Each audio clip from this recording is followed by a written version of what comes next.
Assalamualaikum warahmatullahi wabarakatuh. Halo anak-anak semua. Hari ini kita akan belajar matematika tentang pengolahan data. Sebelum mulai belajar, kita berdoa terlebih dahulu ya. Berdoa dimulai.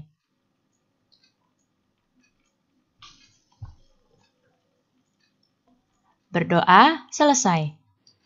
Baik anak-anak, sudah siap untuk belajar hari ini? Kalau sudah siap, mari kita mulai belajarnya. Tahukah kamu apa itu data? Ya, data adalah keterangan yang diperoleh berdasarkan fakta. Nah, data tersebut yang telah kita peroleh berdasarkan fakta, ini dapat kita olah. Disebut dengan pengolahan data. Untuk dapat melakukan pengolahan data, kita harus melakukan 3 hal ini. Yang pertama adalah harus mengumpulkan data. Mengumpulkan data bisa dilakukan melalui pencatatan langsung, melalui melakukan wawancara, bisa dengan penelitian, dan juga bisa dengan menyebar angket.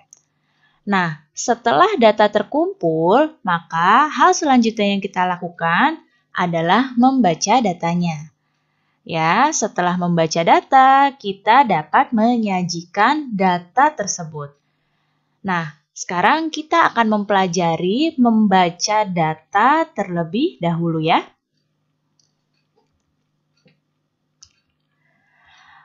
Membaca data berarti menyebutkan informasi yang ada pada sajian data. Nah, membaca data ini bisa membaca data dalam bentuk daftar, bisa juga membaca data yang bentuk tabel, membaca data yang berbentuk diagram gambar, membaca data yang bentuknya diagram batang, membaca data yang bentuknya diagram garis, dan membaca data yang berbentuk diagram lingkaran. Kita akan pelajari semua ini. Diperhatikan baik-baik. Yang pertama adalah membaca data dalam bentuk daftar. Nah, sekarang perhatikan daftar berikut ini. Nah, di hadapan kalian, ini ada daftar peserta lomba mewarnai tingkat kelurahan. Ya, dengan daftar peserta yang ada di bawah ini, yang Ibu tunjuk dengan panah. Nah, di sini mari kita coba baca data yang berbentuk daftar ini. Jadi, setelah kita amati daftar ini, dapat diperoleh informasi sebagai berikut ini. Yang pertama adalah informasi jumlah anak yang mengikuti lomba dari masing-masing sekolah. Sekarang dilihat nih datanya. Kita bisa tahu setelah melihat data ini bahwa dari SDN Tanjung 1 ini yang mengikuti ada 9 anak. Kemudian dari SD Tanjung 2 yang mengikuti lomba ada 4 anak. Dari SDN Wijaya yang mengikuti lomba ada 4 anak. Dari SDN Pelita 1 ada 8 anak. Dari SDN Pelita 2 ada 4 anak. Dan dari SDN Randu ada 3 anak. Ya, jadi dari data ini kita bisa mengetahui jumlah anak yang mengikuti lomba dari masing-masing sekolah. Kemudian, kita lihat di sini peserta terbanyak. Nah, dari angka-angka yang disajikan pada daftar ini, maka bisa kita lihat angka yang terbesarnya adalah angka 9. Nah, berarti di sini peserta yang terbanyak yang mengikuti lomba berasal dari SDN Tanjung 1. Kemudian, peserta yang paling sedikit. Nah, kita lihat lagi daftarnya. Di sini yang paling sedikit adalah di sini yang paling kecil adalah angka 3. Ya, berarti peserta yang paling sedikit berasal dari SDN Randu. Dan kita juga bisa lihat di sini bahwa ada beberapa sekolah yang sama jumlahnya dalam mengirimkan peserta lomba.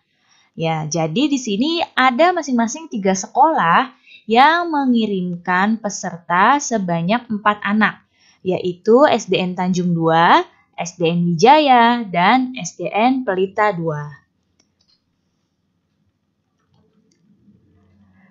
Berikutnya adalah membaca data dalam bentuk tabel. Nah, di hadapan kalian ini adalah tabel kegemaran siswa kelas 5. Ya.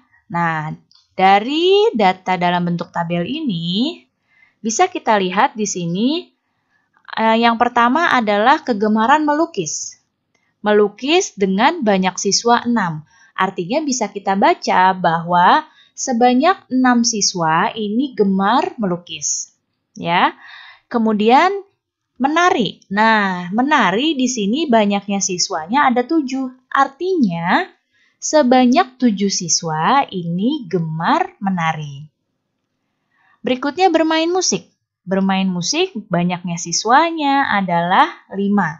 Artinya sebanyak 5 siswa ini gemar bermain musik. Kemudian bermain bola. Nah, banyak siswanya adalah 8. Artinya sebanyak 8 siswa gemar bermain bola. Dan yang berikutnya membaca. Membaca di sini banyaknya siswanya adalah 4. Artinya sebanyak 4 siswa ini gemar membaca.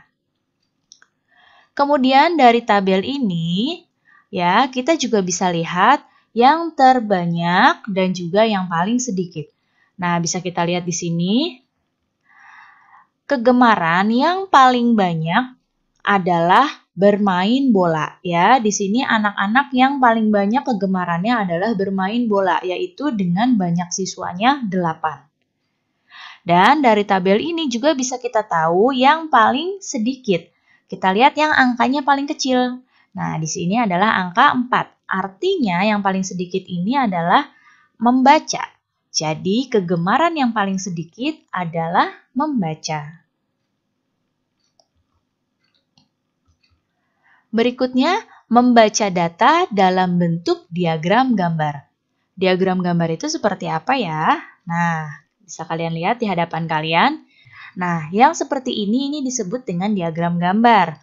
Nah, di sini ada nama perumahan dan banyaknya rumah. Jadi ini ada diagram banyaknya rumah dalam perumahan-perumahan.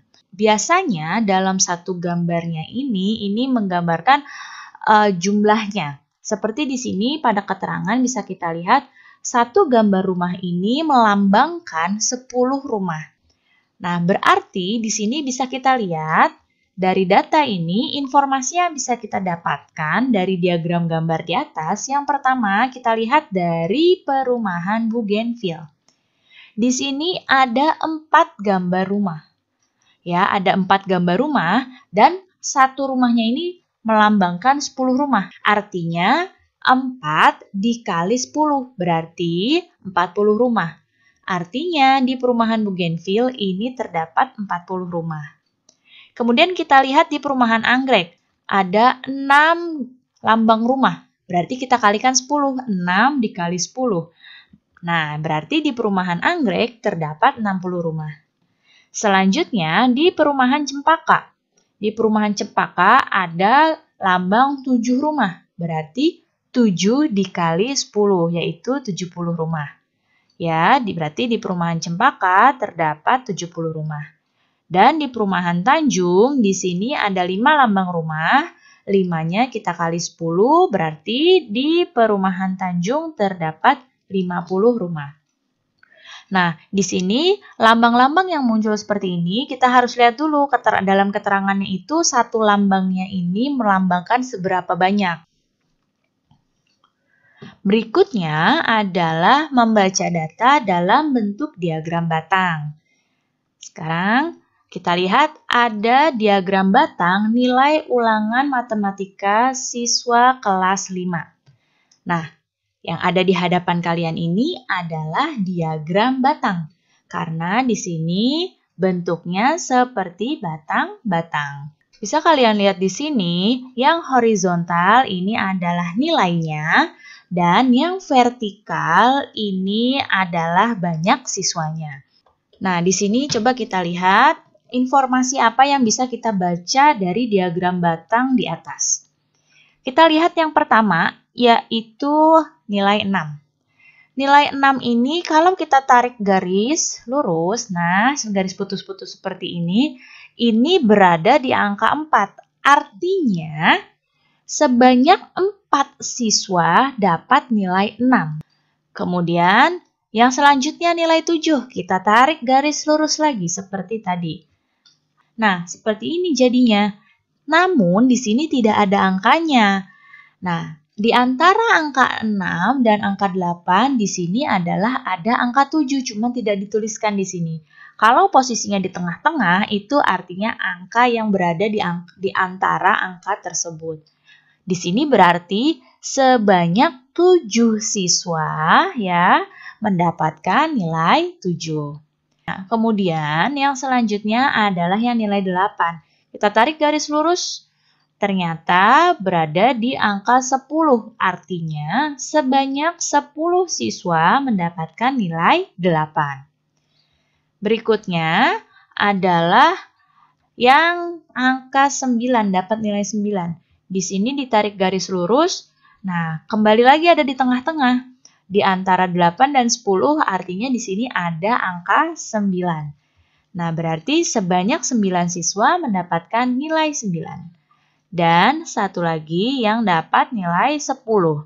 Kalau kita tarik garis, nah ini juga sama ya, berada di antara angka 4 dan angka 6. Berarti di sini adalah angka 5. Artinya sebanyak 5 siswa mendapatkan nilai 10. Nah, yang berikutnya adalah membaca data dalam bentuk diagram garis. Sekarang perhatikan diagram yang ada di hadapan kalian ini.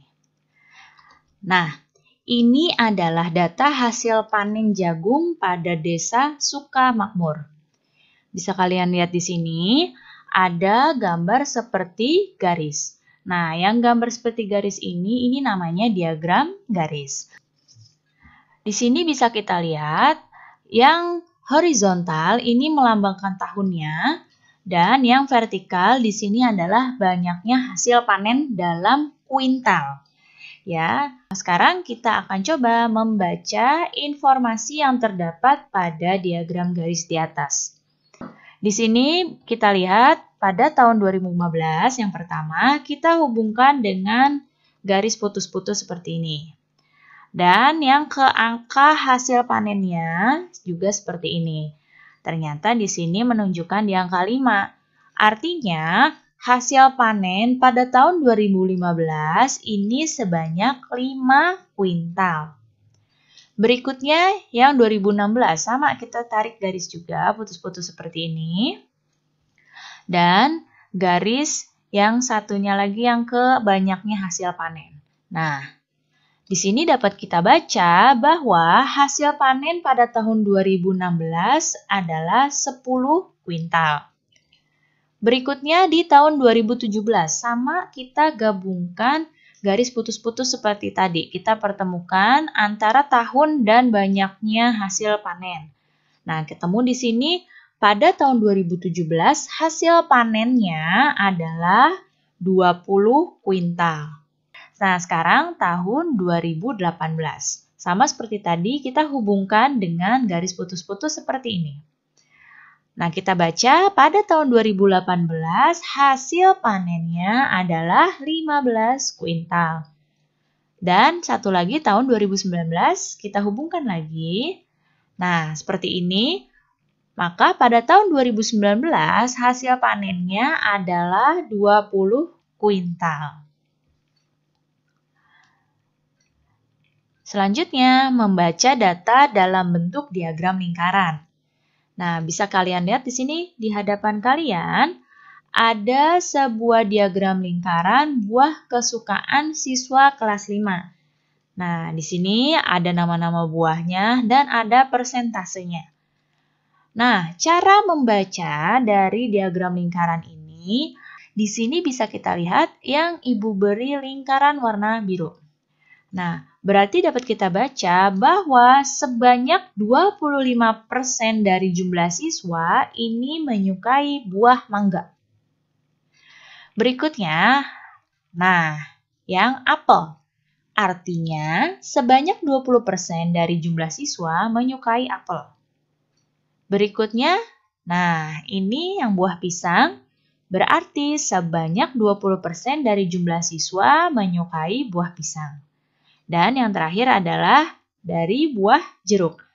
Berarti dapat kita baca, sebanyak 35% dari jumlah siswa ini menyukai jeruk.